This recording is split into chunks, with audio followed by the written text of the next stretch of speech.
ఈ రోజే డౌన్లోడ్ చేయండి. మీ ఫేవరెట్ షోస్ చూడండి. మన ఇంట్లో కంటే ఆ అవని ఇంట్లో ఫుడ్ బాగా తింటున్నట్టుంది. అందుకే ఫ్యాట్ ఎక్కువ అయ్యి ఇటువంటి ఎక్కువ మాటలు వస్తున్నాయి. రేయ్, చిన్నపిల్లని పట్టుకుని ఏంట్రా ఆ మాటలు? నానా చిన్నపిల్ల మరి పెద్ద మాటలు మాట్లాడచ్చా? ఇంకొకసారి ఇది మాయ గురించి తప్పుడు మాటలు మాట్లాడకుండా ఏదో ఒకటి చెయ్యాలి. నవ్వి తప్పుడు మాటలు కాదు, ఉన్న వాస్తవాలు. మీరు ఈ మాయ వలన ఏదో రోజున పెద్ద దెబ్బ తింటారు.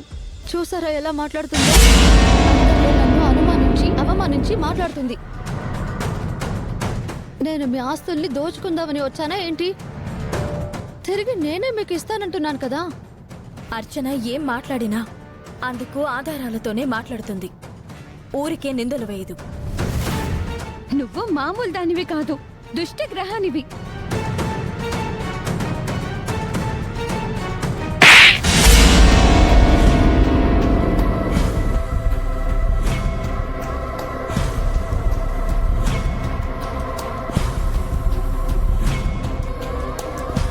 చిన్నపిల్ల మీద చేయి చేసుకోవడమేనా మీ పెద్దరికం? ఎంత మాట అంటే అంత మాట అనేస్తుందా? ఎంత ధైర్యం దీనికి? రామా, రెండో చెంప కూడా వాయించాలి. మాటలతో సమాధానం చెప్పలేరా? అది చేత కదా మీకు? మాటలతో వింటుందా ఇది? అలా అయితే మీ ఇంట్లో వాళ్ళందరూ చెంపదెబ్బలు తినాలి. నువ్వు నోర్ము ఇంకా.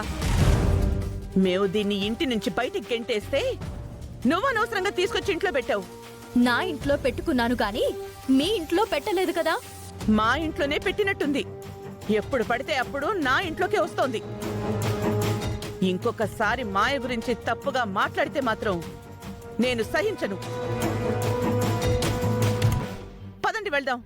మీరు ఎన్ని చేసినా వచ్చే 15వ తేదీన పెళ్ళైతే జరిగి తీరుతుంది.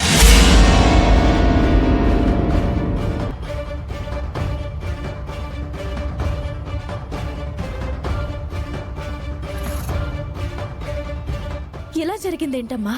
మనం కనిపెట్టలేని మాయలేవో తను ప్రయోగిస్తుంది మేడం. అందులో అనుమానమే లేదు. ఆధారాలు లేకుండా మనం మాట్లాడితే ఇదిగో ఇలాంటి ఇబ్బందులే వస్తాయి. ఏదో ఒక రోజున తన గురించి తెలియకుండా పోదులే. పరకాయ ప్రవేశ ప్రయోగం విజయవంతమైంది. చిన్న అనుమానం సామి. చెప్పు దొరా. గుడిలో అంత జరుగుతున్నా అమ్మవారు వేడుక చూస్తున్నట్టు చూస్తుండిపోయిందే తప్ప ఎందుకు మీ మంత్రశక్తిని అడ్డుకోలేకపోయింది? కొన్ని శక్తులను కొన్ని ఘడియలలోనే ప్రయోగించగలం. ఒకసారి దైవశక్తికి ఆధిపత్యం ఉంటుంది, ఒకసారి మంత్రశక్తికి ఆధిపత్యం ఉంటుంది. ఒకనాడు శనిదేవునికి భయపడి శివుడంతటి వాడు కూడా మర్రి చెట్టు తొర్రలో దాక్కున్నాడని అంటున్నాడు.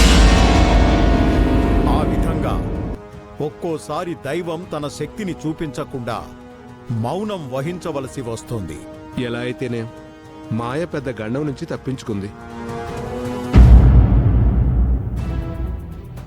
గుడిలో జరగవలసింది జరిగింది. ఇక దేని గురించి ఆలోచిస్తున్నావు వేదా?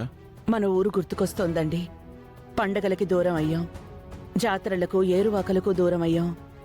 మన ఊరి నుంచి ఎవరైనా వస్తుంటే మొహం చాటేసుకునే పరిస్థితి మనకి దాపరించింది. ఇది వరకు మీరు అమ్మవారితో ముందు నడవడం, మేమందరం మీ అడుగుజాడల్లో నడవడం ఎంతో ఆనందంగా, గౌరవంగా, గర్వంగా ఉండేది. ఇప్పుడు అటువంటి వాటికి పూర్తిగా నోచుకోకుండా అయిపోయింది. అంతా అవని వల్ల జరిగింది.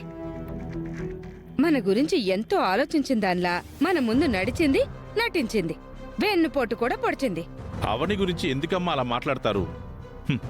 తన ప్రస్తావన ప్రతి విషయంలోనూ అనవసరం. కొందరు రామనామ జపం చేస్తారు, మరికొందరు శివనామ జపం చేస్తారు. వీళ్ళు అవని జపం చేస్తుంటారు, లేదంటే వీళ్లకు రోజు గడవదు. బాబు భజన గారు, తమరికి ఆపండి. ఇప్పుడు ఏమైందని ఇంతలా ఆలోచిస్తున్నావు గ్రాని? రేపు సంక్రాంతి. సంక్రాంతి ఎప్పుడు పల్లెటూరులో ఉండి చేసుకునేవాళ్ళం. ఈసారి అటువంటి అదృష్టం లేకుండా పోయింది. అమ్మా, ఎందుకంత బాధపడతావు? అటువంటి అదృష్టానికి నోచుకోకుండా పోయినంత నష్టం ఇప్పుడేం జరిగిందని? రేపు ఊరు వెళ్దాం పదండి. అందరం మన ఊరి వాళ్ళతో కలిసి పండగ జరుపుకుందాం. అమ్మవారి విగ్రహం లేకుండా ఎలా వెళ్ళగలనరా?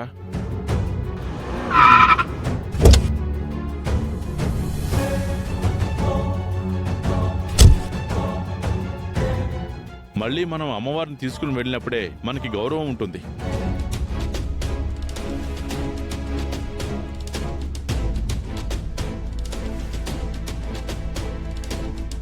ఏంటి అందరూ మీటింగ్ పెట్టారు?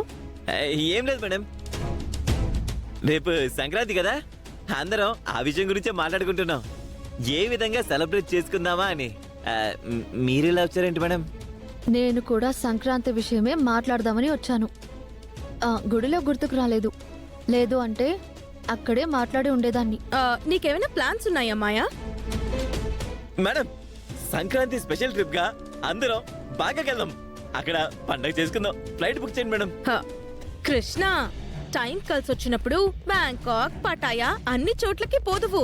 ఇప్పుడైతే ఓవర్ చేయకుండా సబ్జెక్ట్ కి రిలేటెడ్ గా మాట్లాడు. ఓకే బంగారా. మనవాణ్ణి పటాయా పంపిస్తే అక్కడ ఒక దాన్ని పెళ్లి చేసుకుని వస్తాడు, శౌరికి తమ్ముణ్ణిస్తాడు. ఇదిగో బా, ఏంటి నసా? ఆ టాపిక్ వద్దని చెప్పింది కదా. మొదలుపెట్టింది నువ్వేగా. వాళ్ళ మాటలకేం గాని నువ్వేమనుకుంటున్నావో చెప్పు మాయా. ఈసారి సంక్రాంతి సెలబ్రేషన్స్ ని నేను మీ అందరితో కలిసి చేసుకుందామని అనుకుంటున్నాను. నిజమా? అవును. మ్యామ్, మీరు మీ ఫ్యామిలీ మెంబర్స్ తో జరుపుకోకుండా మాతో ఎందుకు? ఇంకా మా ఏంటి శ్రీకర్, అంతా మనమే కదా. నేను ఇంటికి కాబోయే కోడలిని. పెళ్లికి ముందు వచ్చే పండుగ నాడు నేను మీ ఇంట్లో ఉండకూడదా ఏంటి? మీరేమంటారు? మాకేం అభ్యంతరం లేదమ్మా. Thank you. 1 minute.